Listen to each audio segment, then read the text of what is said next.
Hello, welcome to Government Connection. My name is Vicki Evans. Well, for the past 32 years, Tucson Water has been encouraging us and teaching us to conserve water. In the summer, it's called Beat the Peak. Well, Fernando Molina joins us today, and he is the Conservation Program Manager with Tucson Water, and we're going to talk about that perennial desert-dwelling topic, conservation, especially conserving water. So, Fernando, thank you for being here. Well, thank you for having me here, Vicki. And let's talk about this year's Beat the Peak campaign. Well, every summer, I think for anybody who's been here for any length of time, is familiar with our Beat the Peak summer conservation campaign. Now, this campaign started back in the 70s when we had a problem, not so much of not having enough water, but not having the infrastructure to pump the water out in the volume that we needed at a certain time of day. So, as we were speaking earlier, some of the people that have been here for a really long time remember the original slogan of never water between 4 and 8. Well, our peak time of day has shifted to mid-morning. We're no longer just a groundwater system. That was one of the big constraints we had. The wells, number of wells that we had operating simply couldn't pump out the water fast enough to meet demand during usually the end of June and during certain times of day. Now that we're using Colorado River water, it's not a big problem for us, but we still encourage beating that summertime peak. Our summer demand can be double what it is in the wintertime. So that's the peak we're trying to beat, that big increase that we see during June. All right. And we've got something here to show you that will help keep this stuck in your mind. So let's take a look. Pete the Duck. Pete the Beak is calling for everyone to join his campaign for conservation and elect to save water. According to Pete's campaign manager, there are many ways to conserve water. Landscapes can be beautiful and use less water with Pete's 3-point conservation campaign. It's easy to build trenches that bring rainwater to your plants. You can also collect and store rainwater to use on your garden. Using gray water is another way to conserve. We ran a hose from our clothes washer to our plants. You can use gray water from your bathroom sink, your shower, your tub, or your clothes washer. Landscape with native plants that use less water. Low water use plants can be colorful and lush. With results like these, it's easy to support Pete's conservation campaign. Join the campaign for conservation. Harvest rainwater, reuse gray water, and landscape with native plants. Hi, I'm Vicki Evans. This is Local Matters, and that was Pete the Beak, and we have Fernando Molina with us here from the Tucson Water. And do you know Pete the Beak personally? Rumor has it that he's an engineer in the water department, but I can't disclose exactly which one it might be. All right. But what they're trying to get across is really important. So what is the impact of conservation, Fernando? You know, I'm very fortunate here in terms of what my responsibilities are with Tucson Water, because there's a lot of support at all levels of the community for water conservation. And so we do see that. We've noticed that. I think we have a graphic coming up here in a little bit that will kind of demonstrate what we're seeing. And it's basically a substantial drop, and it has not... So kind of show us what we're looking at. There, we're looking at per capita usage beginning 1997 and through 2007, and you can see that we are, now that's total per capita, so that includes not just the groundwater and potable water, but also reclaimed water that we use. But you can see that's pretty much a steady level decline, and that's what a lot of cities try to do through their conservation program. We've been very successful at that. Because I think at least a few years ago it was considered that Tucson was really kind of a vanguard, a leader in getting the community to conserve water. And you think, well, maybe that's a given because we're a desert, we live in the desert, but... No, I think it has a lot to do with the people of this community really do support water conservation programs, because there's desert communities to the north of us that I know a lot of people see a big difference. But I think the message that we try to get out, like you see in our commercial for this year. It's a campaign theme. We tried to take advantage of what's gotten people's attention this time of year, electing to save water. And the main focus are on three very simple things that we think will help reduce that peak. Number one, water harvesting. Number two, you notice they talked about gray Right. water, and also continuing to use desert plants. Let's talk about water harvesting. Okay. What is that and how do you do that? Well, water harvesting is something that we've actually seen people doing this a lot for quite some time here now. I've noticed a lot in terms of people constructing more advanced systems. The two basic types of water harvesting systems, and when we're talking about water harvesting, we're talking about capturing that water that flows off of your roof or off of your property that normally would run down the street. Capturing that water, redirecting it towards your landscaping, and letting it take advantage of that. It's free water, it's cheap, it's the best water because it really has no minerals in there. So you've got this, we were just looking at a pamphlet on the screen, Yes. Harvesting Rainwater for Landscape Use. This is a booklet that we have available. It talks about the two primary methods of rainwater harvesting. The basic, the simplest, and what probably anybody can do is just the passive method, and that's just putting berms up to direct and channel the water to where your plants are and getting the water in the ground. Your storage is not a cistern, it's retaining the water in the ground where the plant can take advantage of it through its root system. There are more complicated systems. So we're Let's see. looking now at a, Yeah, this is the second type of system. What we're seeing here is a cistern. These corrugated pipes are becoming very popular here. You can see they've actually built a trellis around that. I imagine they're going to be growing a vine so that it covers that up. That can operate simply by gravity because you have that above ground. Other people will either put these partially underground or underground. And then you need a pump. So it's a little bit more of an Pump active in system. that cistern. A pump to move the water through an irrigation system. so my question always is, if I'm harvesting rainwater in Tucson, am I only harvesting during the monsoons? No, actually, the best rainfall period for us would be the winter rains that we get because that's, again, you're putting water into the ground and storing it there for the springtime when the plants will start to grow. So you're not just doing it in the summertime. Now, if you're collecting water in a cistern, you'll be collecting water during those monsoon storms. But because we're getting a lot of rain, that's not when you need it. Right. Water harvesting is kind of a tricky thing So for us this, here. where is it being, so talk about where it's being saved when I collect it. That, I think I've missed the point here. Well, you're saving at all times because you're not having to irrigate your plants. If you're using desert plants, your desert plants will do fine with just passive rainwater harvesting techniques. A lot of people will put cisterns up and use them to water their houseplants because they tend to be a little less tolerant of the minerals that we have in our groundwater here, so that's a good water to use for your houseplants. So rainwater collected in November, December, and January, is that the rainwater I'm going to be using in March for my Depending on plants? how you've constructed the system, if you have cisterns and they're big enough, you can get into March and April. Once you start getting into May, it starts to get warmer, the plants need more, so cisterns, I don't know. Okay. By the time you're into June, you're probably going to have to supplement with additional watering. Overall, it's a good strategy. I think the passive methods work really well. You'll notice a big difference in your plants. It's a very good drought strategy, and I know it might sound kind of odd to talk about harvesting rainwater during a drought as we are right now, but every little bit helps. You're concentrating water from a large area to a small area, so you're actually going to get more water from doing that. And again, it's cheap, it's free, it's just a little bit of labor to build some trenches and put some berms up. Right. We do offer workshops. The booklet that we have here is something that we use in one of our water harvesting workshops. They can, folks can contact or get that information on our website. Which is actually a good time. We've got some more ideas, so we'll be showing this information as we go along, but you can go to the website that Fernando mentioned, and it's ci.tucson.az.us/water.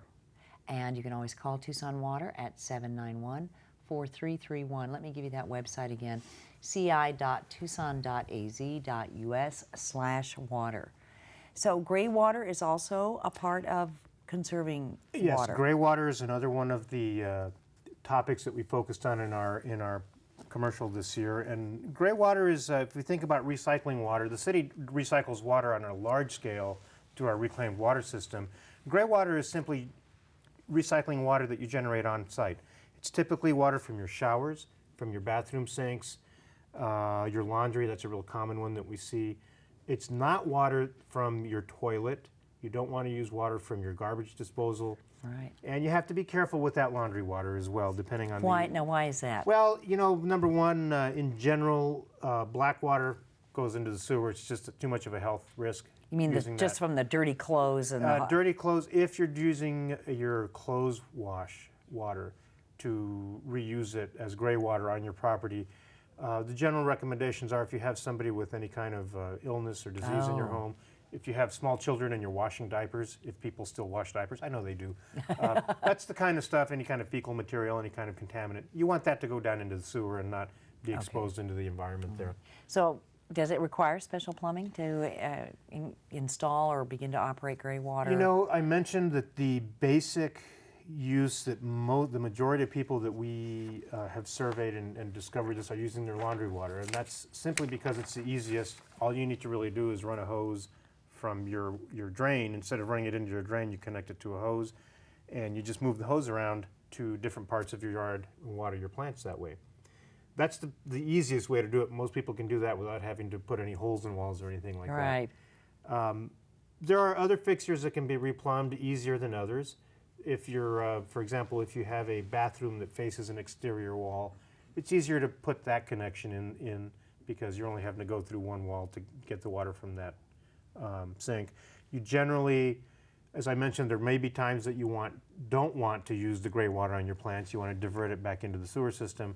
So part of any kind of system like that is using what's referred to as a diverter valve, and that'll something that you can actually just flip the switch and the valve will switch it from your gray water system to your sewer system. Okay. So there are some considerations to consider. I think you have the booklet And here. again, yes, I have to hold this up. Gray Another Water book Guidelines. available. This is a very good booklet. It was developed by the Water Conservation Alliance of Southern Arizona, local group here in Tucson, and we distribute that through our office.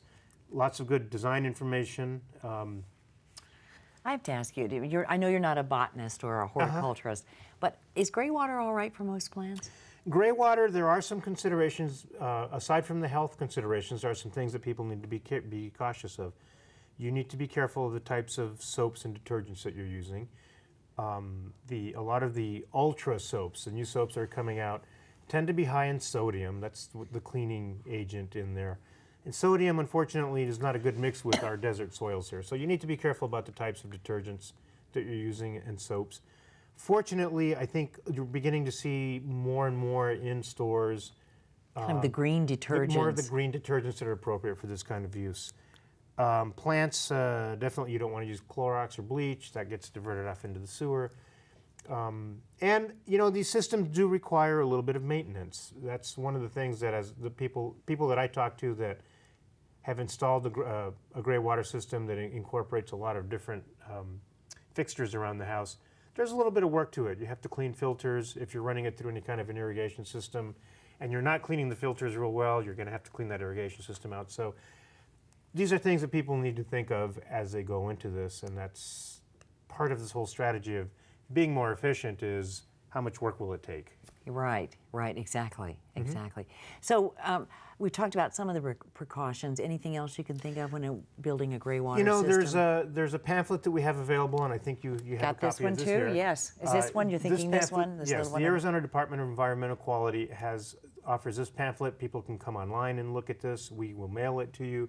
There are a list of 13 best practices that residential users need to follow. And it, you know, essentially it boils down to you can't have it running off of your property. It shouldn't be ponding. You can't use a spray system to spread it out. Those are the basic sorts of things that you want to do. But I urge any viewers that might be interested to look at this document and make sure that they're complying with what the state requirements are. Right. So we want to show you once again, to get any of these three wonderful pamphlets and a lot more information from Tucson Water, just give them a call at 791-4331. But always the best place for info is the website, and it's ci.tucson.az.us/water. How about, you have just considered, I was just going to, in anything else we should know about gray water before we kind of Gray go water on is here? another really good strategy in drought. So you're not relying on the rainfall in this case, but you're generating this water that's not good enough for potable use again. You can't really drink it again, but it's an excellent source of water in most cases for vegetation. And the reason I say a drought strategy is We now have a lot of large trees that we see throughout our community that aren't regularly irrigated. They've been sustained through the regular rainfall.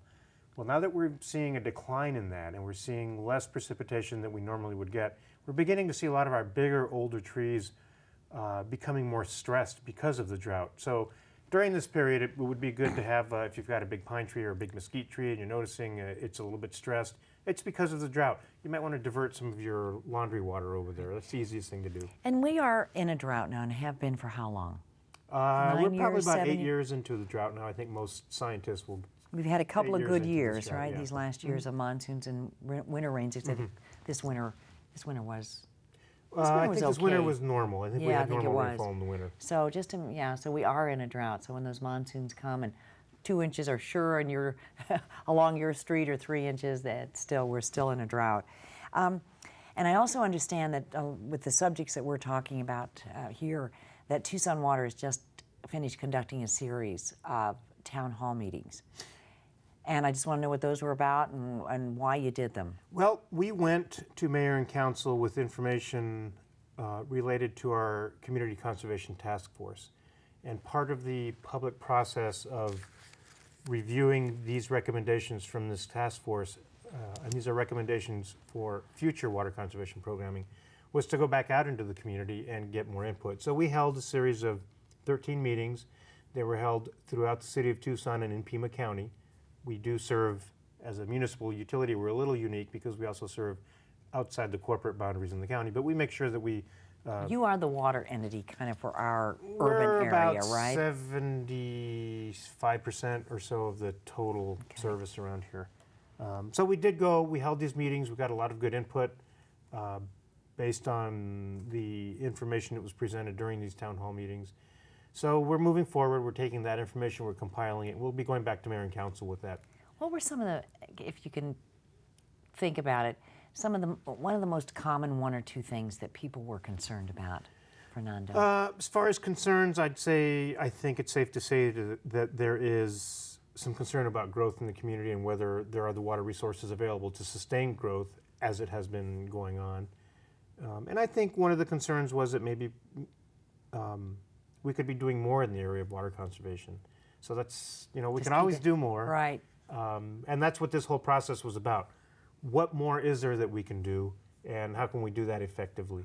So the task force itself then is comprised of what? Different user groups? I'm thinking businesses, I don't know, residential, Correct. Industrial perhaps? Correct. The idea behind this came out of our long-range water plan. There was a series of recommendations in there. One of them was to develop a more aggressive water conservation program. So looking at what we're doing now and then trying to envision what it would look like into the future, we assembled a group of, and these were all volunteers, representatives from various sectors of the community. We had representatives from residential, industrial, commercial, city, county, building, community, environmental groups. And they met, very dedicated group of people. They met for over a year and a half and came up with these recommendations for programs that would result in measurable savings. And measurable means, I'm just looking at some notes, about 7%? What the recommendation that came through the task force, about a 7.5% reduction. These are mostly technology-based, so they're not information programs or education programs. They're more changing out older technologies and newer, older technologies with newer technologies in the older housing stock. So that's where a lot of the cost goes in for rebating things like toilets, improving and upgrading irrigation systems. I think there's a graphic on there right now, so people can kind of get an idea. Gray water incentive, commercial. Gray water incentive. So a lot of these are rebate programs. The big challenge we have is we have building codes that allow us to make sure that the new construction going in is efficient. And that's one of the reasons we attribute this reduction, overall reduction, is the new construction is simply more efficient. But the challenge in my job is how do we get a toilet that has a 20-year life to change it out a little bit quicker. So we're looking at financial incentives like rebates. You bet. And they started out with the review of 130 measures, called that down to about 48 measures. These then were sent to our consultant who did an economic analysis on this.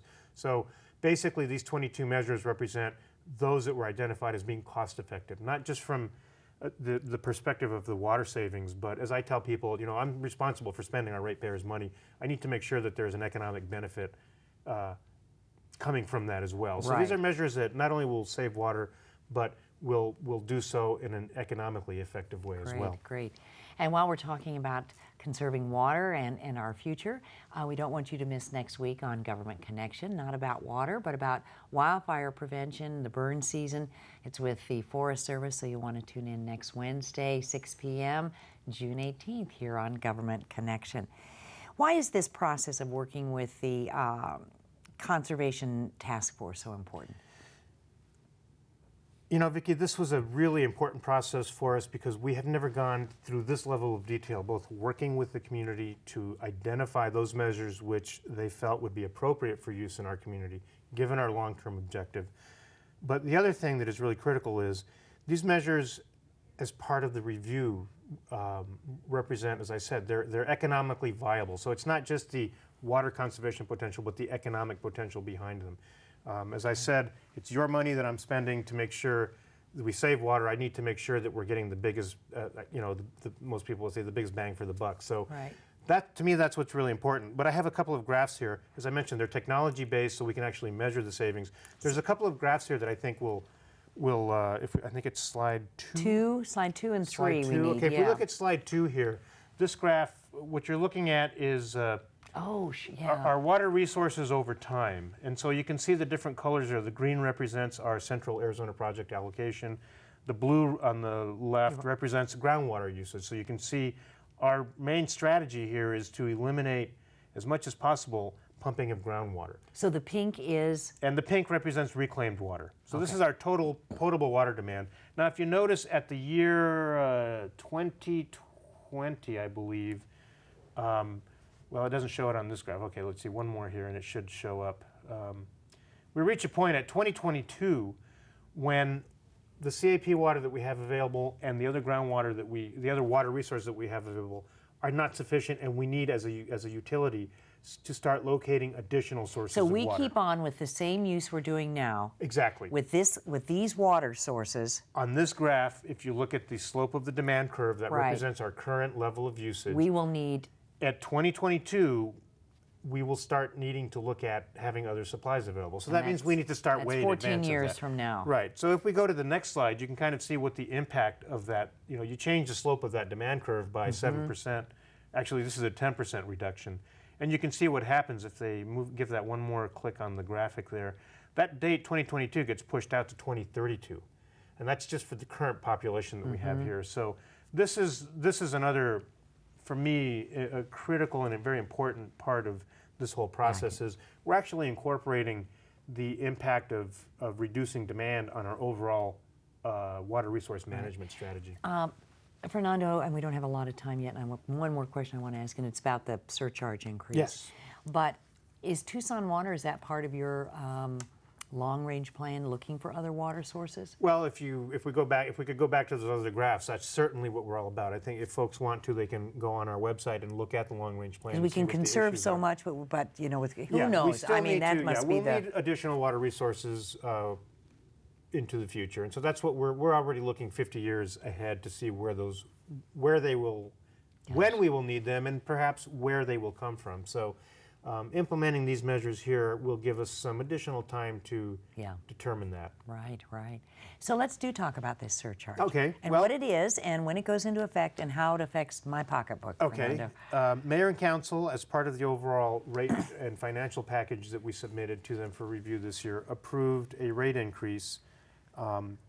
So there is a general rate increase. Now, typically, the conservation budget was part of the general revenues that we received in there. Now, Mayor and Council has established a separate surcharge.